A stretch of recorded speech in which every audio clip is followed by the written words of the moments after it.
ఎక్కడో ఇరాన్, ఎక్కడో అమెరికా వాళ్ళు యుద్ధం చేస్తే మనకు గ్యాస్ వచ్చే పరిస్థితి లేదు. అక్కడి నుంచి డిస్టర్బ్ అయింది. దాన్ని కూడా కేంద్రం కానీ రాష్ట్ర ప్రభుత్వాలు జాగ్రత్తగా ఇచ్చేశాం. కానీ ఇంకా కూడా సమస్య పరిష్కారం ఎప్పుడవుతుందో తెలియని పరిస్థితి. దీనివల్ల నిత్యావసర వస్తువుల ధరలు పెరుగుతున్నాయి. ఇంటర్నేషనల్ లాజిస్టిక్స్ డిస్టర్బ్ అవుతున్నాయి.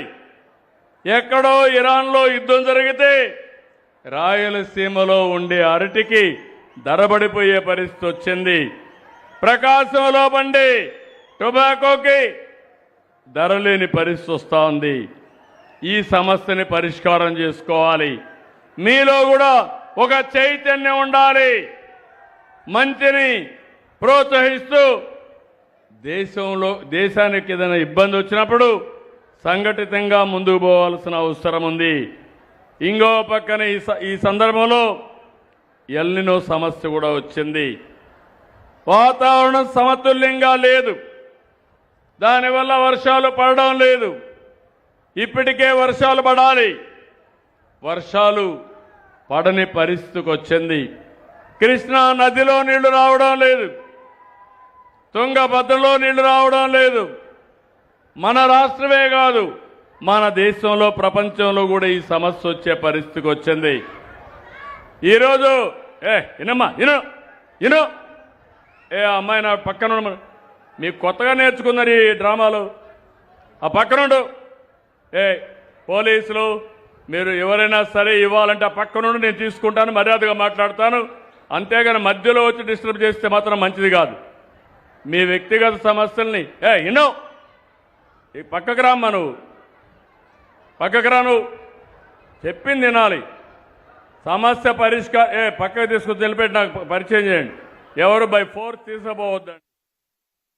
ఎవరైనా సరే ఇక్కడ ఏదైనా కాగితం ఇవ్వాలంటే ప్రత్యేకంగా ఇక్కడ కూర్చొని పెడతా, మీరు రండి. మీరు చెప్పిన సమస్యలు ఇంటా పరిష్కార దిశగా ముందుకు పోతానని మరొకసారి అందరికీ విజ్ఞప్తి చేస్తున్నా. సహకరించాలి.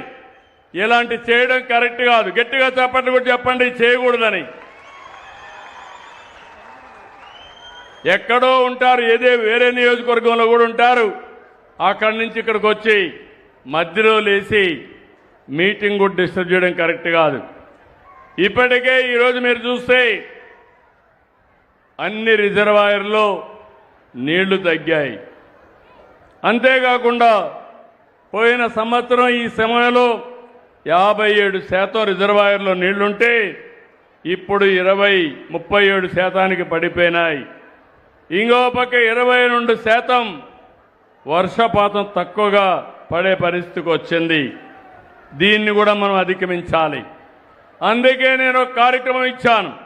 ఆ కార్యక్రమం జలధార జలహారతి.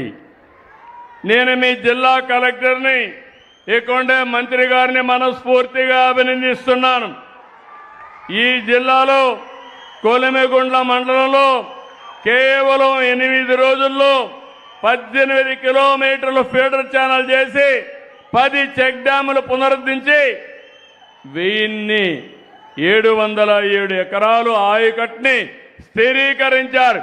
గట్టిగా చప్పట్లు కొట్టి మీరందరూ కూడా అభినందించాలి. ఇది జలధార విజయం. ఈ విజయానికి కారకులైన ఆఫీసర్ని మనస్ఫూర్తిగా అభినందిస్తున్నా. మనం గుర్తుపెట్టుకోవాలి, భగవంతుడు వర్షాన్ని ఇస్తే ఆ నీళ్లన్నీ కిందికి పంపించి మనం కరువు బారిన పడుతున్నాం. అట్లా కాకుండా ఎక్కడ పడిన వర్షపు నీటిని అక్కడే భూగర్భ జలాలుగా మార్చుకోవాలి. అది చేయగలిగితే కరువు అనే మాట రాదు. ఇది కాకుండా నేను ఆలోచించేది నదుల అనుసంధానం చేసి ఎప్పుడైనా నీళ్లు చాలకపోతే పైనుంచి కూడా వస్తాయి. అన్ని ప్రాంతాలకు కాలువలు వస్తాయి. అదే మన నదుల అనుసంధానం కూడా జరుగుతుంది. ఇంకో పక్క మైక్రో ఇరిగేషన్ కూడా తీసుకొస్తాం. మనం అన్ని ఇలాంటి కార్యక్రమాలు ఆలోచించి ముందుకు పోతా ఉంటే మన రాష్ట్రంలో ఒక పార్టీ ఉంది, గొడ్డలి పార్టీ. అవునా కాదా? గొడ్డలి పార్టీ అనేవాడు చేలిపైకెత్తండి, నేరాలు చేస్తారనేవాడు చేలిపైకెత్తండి.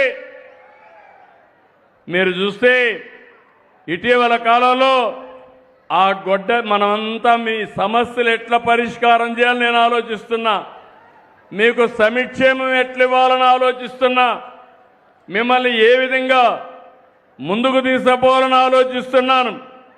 వాళ్ళు మాత్రం విసుగు విరామం లేకుండా కుట్రలు కుతంత్రాలు చేస్తున్నారు. కులం, మతం, ప్రాంతం, వర్గాలుగా సమాజాన్ని ముక్కలు చేయాలని చూస్తున్నారు. ఇక్కడ ఎప్పుడు కూడా మీరు గుర్తుపెట్టుకోవాలి, ఒకప్పుడు రాయలసీమలో ముఠాలుండేటివి. ఈరోజు గర్వంగా చెప్తున్నా, రాయలసీమలో ముఠాలు లేకుండా చేసిన వ్యక్తిని నేనే. Party Telugu Desam party.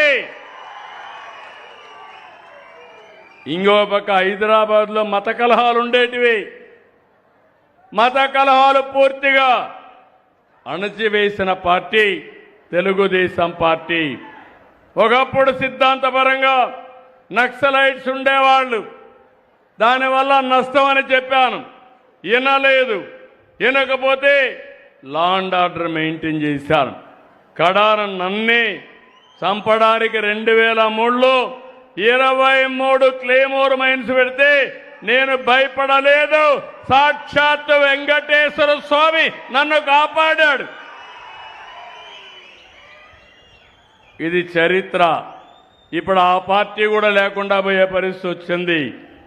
ఏది కూడా మనం గుర్తుపెట్టుకోవాలి, ప్రజాస్వామ్యంలో హింసకు తావు లేదు.